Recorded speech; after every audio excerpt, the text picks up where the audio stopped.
The Warriors worked out Chris Cenac Jr. today, and I promise you, if this team takes this player, the fan base will not be happy about it. But is that fair?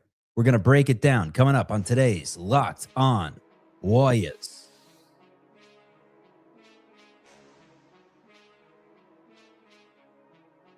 You are Locked On Warriors, your daily Golden State Warriors podcast.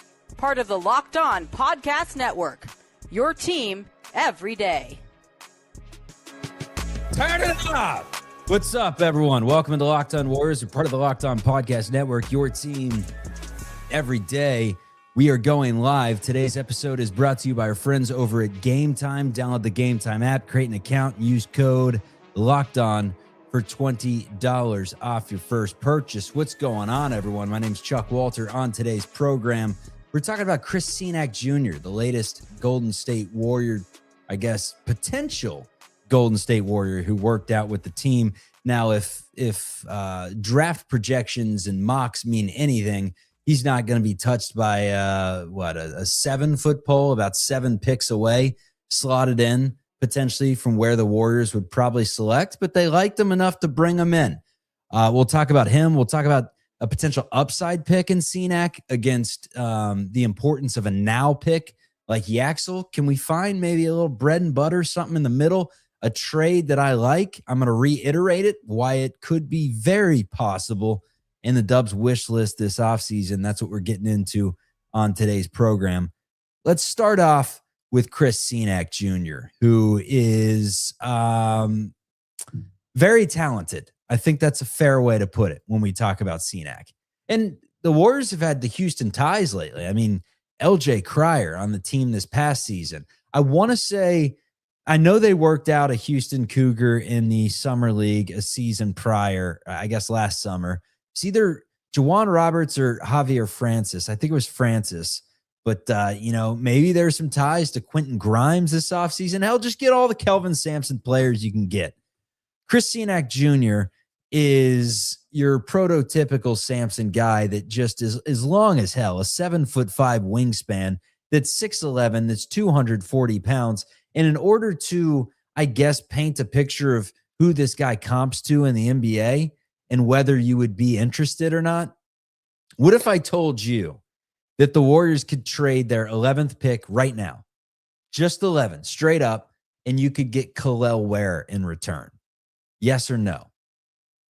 If that answer is no, then you don't make this pick, because Kel'el Ware you'd be happy if he was on the trajectory that Kel'el Ware was at 22, who's a consistent double-double in the NBA and someone who can legit give you like 15 and 20 on a given night. He's such a good rebounder. But Chris Cenac Jr. is that type of guy. Projected as a mid to late first-round pick, 6'11", 7'5" wingspan, 9-foot standing reach. But the most exciting thing about him is if you squint hard enough, you can see a player that has perimeter skills. Didn't do it a ton at the collegiate level, hit some threes here and there, but he's very fluid. He's coordinated. He's a quick 6'11" that can move. He's got a 37-inch reported max vert. He's a great above the rim threat. He seems to cut at all the right times, has a feel for the game. And I go back to Kelvin Sampson. I know he really never got his crack in the NBA. That guy knows how to coach him up. And if you are able to get on the floor for a Kelvin Sampson coach team, then you do things the right way and you have a certain motor and mentality about you, which is interesting that people question Chris Cenac's motor. And it just goes to show you that he's 19 and a half years of age and he needs to figure some things out, which is why he makes 0 sense for the Warriors. And I can already see the chat filling up with no. I'm not even looking at the chat, but I can imagine the chat on YouTube is saying absolutely not. Chris Cenac is not what the team needs. Now, about a month ago, I came on here and said, there are 4 or 5 picks that if the Warriors made, I could shrug my shoulders and say I could see it. There was like one pick that just made no sense, and it was Jaden Quaintance. And you can look at Chris Cenac and Jaden Quaintance and kind of say the same thing. Well, Chuck, if you like Cenac's upside and look at Jaden Quaintance and don't see the same, they're just different. I see Cenac as someone that could play around the perimeter, that can really just grow into an overall good basketball player that's good at everything. He's a two-way player. He's good at defense. He can handle the ball a little. He has perimeter skills, can take a few dribbles into jumpers, can just kind of do a little bit of everything, and just happens to be freaking huge. Kind of what Kel'el Ware is to a certain degree, but I would say that Cenac has the opportunity to be beefier than Kel'el Ware.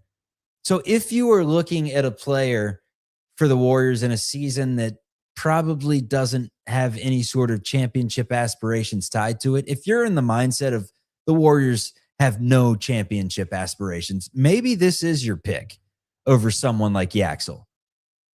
Until I tell you his stats in college. 9.5 points, 8 rebounds per game on 48% shooting, 33% from three, and 62% from the charity stripe. His block per game, it was less than a block. It was just a half a block per game. His assist to turnover ratio was a negative, averaged 0.7 assists. He is not a playmaker by any means, but he is talented. And he is 19. And if you want to talk about the highest upside player that may be available at 11, Cenac could potentially be your guy. Now, I'm here to tell you why Chris Cenac Jr. should not be your guy and why it should be a trade that the Warriors look out for. I'll tell you that in just a few seconds. But first, just some more things that Cenac is able to do. I mean, they had him up on the podium today in a Warriors jersey. My belief is this close to the draft, they're not doing that if they're not taking a serious look at Chris Cenac Jr. So if they liked what they saw today, maybe, just maybe, it's one of those Ronaldo Balkman-like situations. If you know, you know. When the Knicks took him and everyone's like, Ronaldo Balkman, you hear it happen all the time, where you just kind of go after a stretch because you like the measurables and you know that he wasn't going to be available the next time you were on the clock, and you just said, screw it. We like this dude. That can happen. He's good at finishing. 75% around the rim he finishes. Good lob threat. I mentioned excellent cutter. Seems to space the floor and know the game pretty well. Does flash as a good face-up shooter. Has just a nice little quick stroke that I wouldn't even say nice stroke. I would say nice touch. Like, for a big guy, he has good touch. Unfortunately, you see his free throw percentage, 60-something%. And no thanks. Cover your eyes. We don't want that. Rebounding is one of his best attributes. He's got that great wingspan, good ability to be a really good offensive and defensive rebounder, and then maybe push the floor a little bit too. Weaknesses about his game. He's young, but you can question his consistency, his motor, his toughness, all these things. Has to embrace contact better, get to the line more. But he has the ability to be a really good weak side rim defender, although didn't really showcase it at the collegiate level. This is your classic high upside type of player. But again, I texted one of my buddies and I said, what do you think about the Warriors taking Cenac Jr. at 11? This is a guy that just likes college hoops. And he said that would be a crime against humanity if he goes lottery. Absolutely not. This guy that I'm texting is always wrong. I would say one of the worst ball knowers I've met in my life. He may be listening to the show. However, that's his opinion. And it's an opinion that some people may have, that he should go nowhere near the lottery. Let's hear who. Final answer, Regis. Let's hear who Chris Cenac Jr. is on the other side from his words. He was at the podium today at Chase Center. He speaks. That's coming up next. It's Chris Cenac Jr. at the podium. Some uninterrupted time to hear potentially someone that definitely a player that the Warriors could get at 11 if they want him. The question is going to be, will they take him? We'll talk about that coming up next on Locked On Dubs. Today's episode is brought to you by our friends over at FanDuel. It's America's #1 sportsbook. The biggest stage in world soccer is here, and every match feels like it has the potential for a memorable moment. One goal can completely change the energy of a game. It can shift the momentum and alter the outcome in an instant. That's why it makes tournament soccer so exciting, from the opening whistle to the final kick. Every goal pays is a new initiative that FanDuel has. You bet on a match and you get bonus bets for every goal scored in that match. More goals means more bonus bets. All you have to do is turn on your token. So from the opening whistle to the final kick, let there be goals on FanDuel. Visit FanDuel.com to get started. Today's episode is also brought to you by Rugiet. Throughout the NHL finals, I should say, every shift matters. Every moment is intense, and everything comes down to execution when the pressure is at its highest. Congrats to Carolina. And just like those athletes must be ready to perform when the puck drops, a lot of guys want that same sense of readiness and confidence in their own lives too. That's where Rugiet comes in. They offer modern performance-focused treatments designed to help you get ready when it matters most. Their top option, Rugiet Ready, is a fast-acting, clinically formulated treatment that comes in a simple mint. It dissolves under your tongue. It's designed for convenience. It's got fast absorption and effects that could begin in about 15 minutes. They may last up to 36 hours. They also offer Go Long. Yes. In the playoffs, readiness isn't optional. It's everything. And for a lot of guys, the idea of being ready at the right moment carries over into everyday life too. That is where Rugiet comes in. So head to Rugiet.com/LockedOnNHL. Get 15% off your ED treatment. That's RUGIET.com/LockedOnNHL for 15% off. Rugiet, performance medicine for men. Let's get back to the show. Go now. All right. Let's get into a little Chris Cenac Jr. talk from his perspective. Here he was at the podium after what he called an amazing workout with the Warriors today.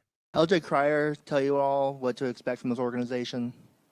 I ran into him a little bit, say what's up, but he was in the middle of workout, so I didn't want to interrupt too much. But like LJ, how did Coach Kelvin Sampson help prepare you for this moment? Yeah, I mean, in every aspect, the physicality, just how hard you plan, when you're on the floor, bringing that intensity every single time you're on the court. So, he prepared me very well, and I feel like I made the right decision going to Houston for sure. You talk about space on the floor. How do you feel about where your game's at right now with that and how much it can grow?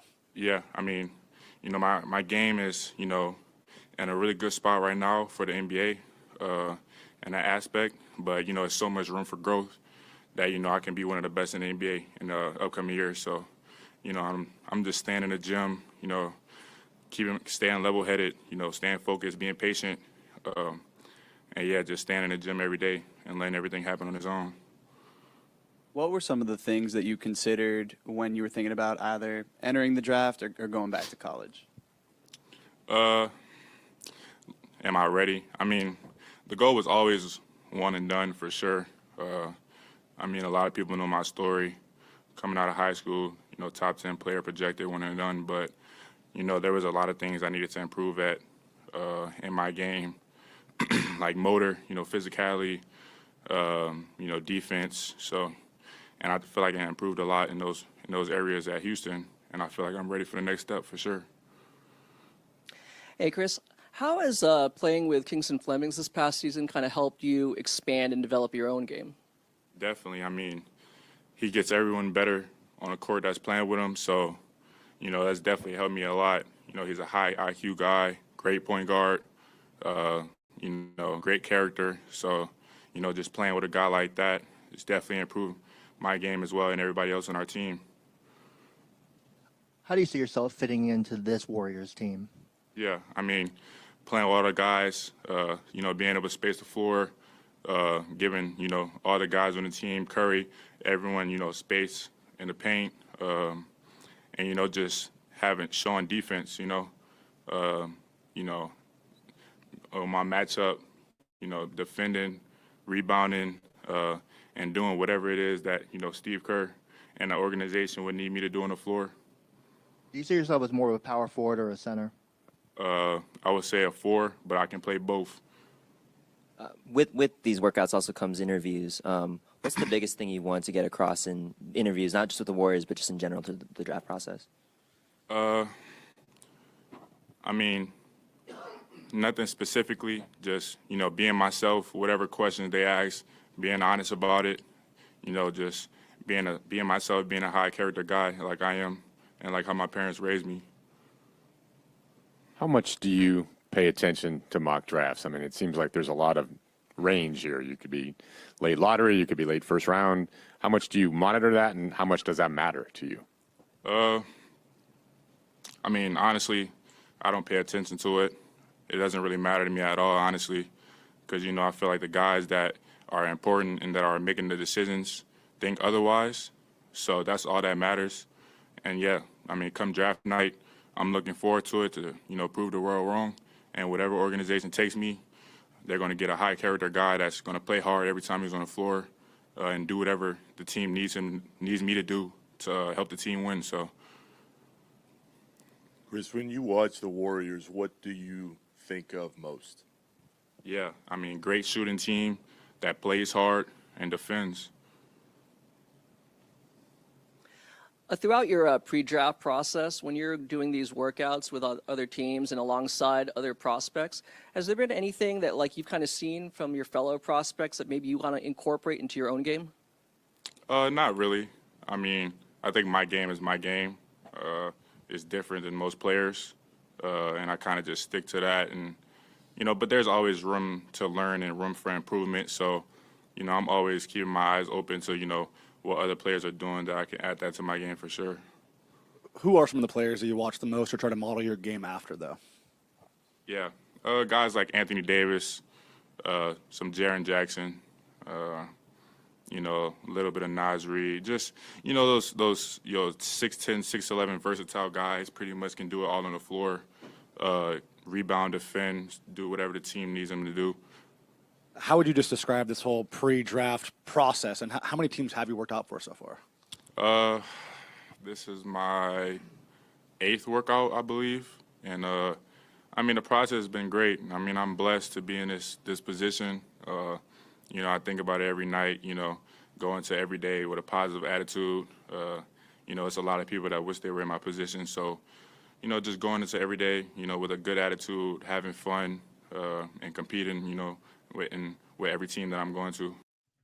Solid dude. I like Chris Cenac Jr. I don't know if I like him with the 11th overall pick in this year's draft, but again, how important is development as compared to having a ready-made prospect? Because if you're talking about adding a plug-and-play guy, out of all the players we've talked about, that includes like Kareem Lopez, maybe even Nate Amon. This may be one of the biggest projects on the list, at least based on his collegiate development and how he projects at the next level. But he's got as much upside as anyone. You cannot teach that type of fluidity with that body. You can't teach size. We all know this. And the fact that he has a soft touch from 3 already and projects to be a really good defender and seems to see the game pretty well, I mean, it's not a terrible pick. It is at 11. Now, could you get him with the 18th pick in this draft? How would you do that? Here is why the Warriors could be in prime position to get a draft night trade done. I'll tell you what that is. That's coming up on Locked On Warriors.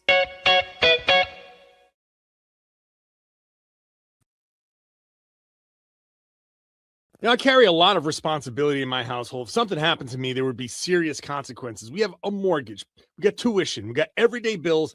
Those aren't going anywhere if something happens to me. And I know that's an overwhelming feeling, but I'm taking steps to protect my family by getting life insurance through Ethos. Ethos makes getting life insurance fast, easy, and 100% online. You can get a quote in seconds, apply in minutes, and get same-day coverage. There's no medical exam. You just answer a few simple health questions. You can get up to $3 million in coverage. Some policies are as low as $30 a month. And as of March 2025, Business Insider named Ethos the #1 no medical exam instant life insurance provider. Ethos has 4.8 out of 5 stars on Trustpilot with over 3,000 reviews.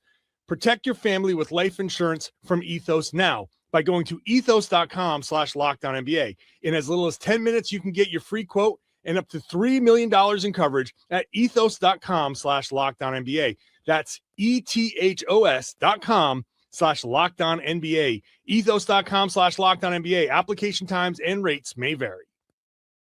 All right, one last thing real quick about Chris Cenac Jr. Let me see if I can add this to the screen real quick as a little picture here. But basically, Chris Cenac Jr. at the collegiate level, once I pull this up, stand by. This is the one. top 10 in the country. Not only that, I mean, look at the names coming out of high school, going into college that Chris Cenac was up there with. It was DeBonsta at 1. It was Peterson at 2. It was Boozer at 3. Okay, we're looking at a live NBA draft board. Then that's where you get to Nate Ament, who obviously didn't live up to his potential in his rookie season, or I guess his freshman season. I keep saying that. Caleb Wilson was 5, and then it's Chris Cenac ahead of Mikal Brown, Burries, Darius Acuff. This guy has some talent, no doubt about it. So if you can afford to chalk this season up as development more than anything and don't put crazy expectations like you typically wouldn't on a rookie this season, then Cenac is as talented as anyone sitting there at 11. And he may be more ready to go than you give him credit for. I mean, there are times where guys come in and they just needed a year to develop. I mean, you heard him talk. He seems pretty serious about the game. So we will see when it comes to Chris Cenac. Now, I don't like them making that pick at 11, but he's slated to go at 19 right now. And why this is interesting is because the Warriors have the 11th pick. And per ESPN in their latest mock draft, it went from Yaxel to now Adai Mara, who's sitting there at 11. And there are some teams that are interested in trading for him, no doubt about it, with one of those teams being the Oklahoma City Thunder, who could, trade up to acquire him. And one of the ways they could is OKC's at 12, Warriors that are 11. If you get into some sort of a stronghold and the Warriors are happy with Mara and they want to add him to the team, then OKC, if they wanted him that bad, could say, you know what? We don't need 12 and 17. You take 17, give us 11 so we can get our guy in here. And look, they may be calling the Warriors bluff at that point and say, all right, if you want Mara, take him. We're not trading you anything for him. If you want him, take him. And then watch the Warriors take Kareem Lopez or something there at 11. They call the balk. But that is an option potentially if they are that enamored in Mara. And then you trade back to 12. You get Yaxel at 12. And then at 17, maybe it's Phylon. Maybe it's Chris Cenac. Maybe you feel like Yaxel's your plug-and-play guy. You're at the very least a very high floor. And then you go with a very high ceiling and a lower floor in Chris Cenac Jr. So there are some things that the Warriors can do this offseason through the draft to get a little creative. Question is that the way Mike's thinking? Or is this going to be just a standard? We got 3-4 guys on the board that we like at 11, and we're making our pick and not picking up the phones. One thing the Warriors have done in past off seasons, as many as I can remember, is they have reportedly picked up the phone and made a super mega star pursuit. At least they attempted. The all-in strategy, as we would like to call it. It's a franchise that's been looking in that direction for a while. From, Giannis being kind of the golden goose for how many years? I mean, COVID at this point, 6 years. He's been on Joe Lacob's mind. And it seems now very certain that particular move will not happen. But they've been interested in Lauri Markkanen. They've been interested in Paul George, LeBron James. This isn't a franchise that's looking to make some move around the edges or a smart move, hit up Washington, a franchise that has no idea what they're doing, and try to take like Keyshawn George away from them. That's not what this franchise has done in recent years. They've pretty much gone for the stars, and then they've landed a few of them. I mean, even keeping Kuminga for as long as they did and trading him for Porzingis. Now, Porzingis not a star, but he is a one-time all-star. So he does have that attached to him. I guess so is Wiggins, though, if you want to call him that. But they've put so much work into a star hunt that they really haven't added many players that are capable of taking like a seismic jump. And I was thinking earlier, who would be the most surprising Warrior this upcoming season? Who's it going to be? Most surprising. Like last year, it was clearly Guy Santos. It would be tough for him to replicate that because I expect Guy to have a good season. And for him to be most surprising, he would have to, be a legit all-star. Then he's most surprising because I didn't know his game had that level to it. But I was thinking, I don't think it's Richard. I don't even know if Post is going to be on the roster. So the answer to that question, who's the most surprising Warrior is probably a player that we don't even know is a Warrior yet. We have no idea that they're even in contact with him if they are. They may not even have a clue who the most surprising Warrior will be this upcoming season. They may not even have it on their whiteboard. It may come out of left field. A team may reach out and say, do you have any interest in this guy? Checking out his tape. But we know one thing, there's not going to be an all-in strategy this summer. That doesn't mean they won't pursue a super mega star again, though. A super mega star who would be LeBron James. Not an all-in strategy, but LeBron James, obviously a super mega star. Once again, his name connected to the Warriors. Once again, it's through sports talk personalities. It's Bill Simmons, who thinks it's very possible LeBron's heading to the Warriors in free agency, called Golden State a for real destination. Now, how would this even happen under the apron rules? It's simple if LeBron James wanted to make it simple, and that is taking a 2-year, $30 million mid-level exception deal. If you want to do that, then yeah, I mean, it's very easy to get that deal done. It's LeBron James, or it's you can use that money to get Anthony Simons or Colin Sexton. I mean, take your pick. They're all similar contracts.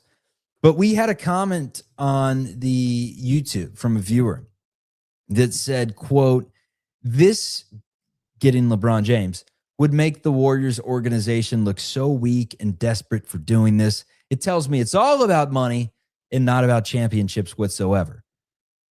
And you get LeBron because he's the best available option for $15 million. So it's kind of the opposite of what you're saying in this case. I mean, I get it. If the Warriors were going out there and trying to land Kawhi or something at $50 million per year, a deal that they just can't even do, then yes, it's a different story. But when it comes to LeBron, this isn't some swan song. This is like a dude that would be finishing out his career, the arguably second best basketball player of all time. Some out there would maybe even say first, whatever, rage bait, debate, till your faces get red. But I know one thing is for $15 million, he is your best option this offseason. So they would technically be doing it to give themselves the best chance to win a championship. Now, does it make them older? Yes. But again, what is your alternate?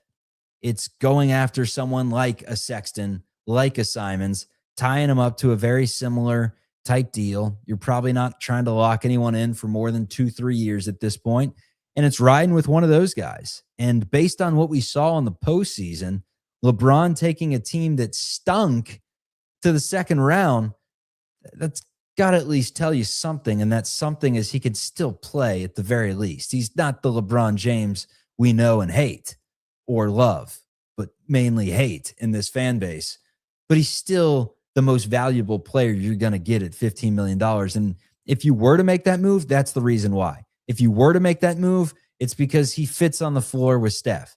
He's someone that you could put the ball in his hands. He can be a secondary playmaker. He could be the primary playmaker. He can get to the rim. He can drive and kick. He can get offensive boards. He can push the pace. He can handle the rock. He can do things that this team frankly needs and that you're not going to get for any other $15 million player in the league, regardless of what their name is. That is why you'd go after LeBron. It's not to add age. It's not to make this team even more load managed, susceptible. None of that.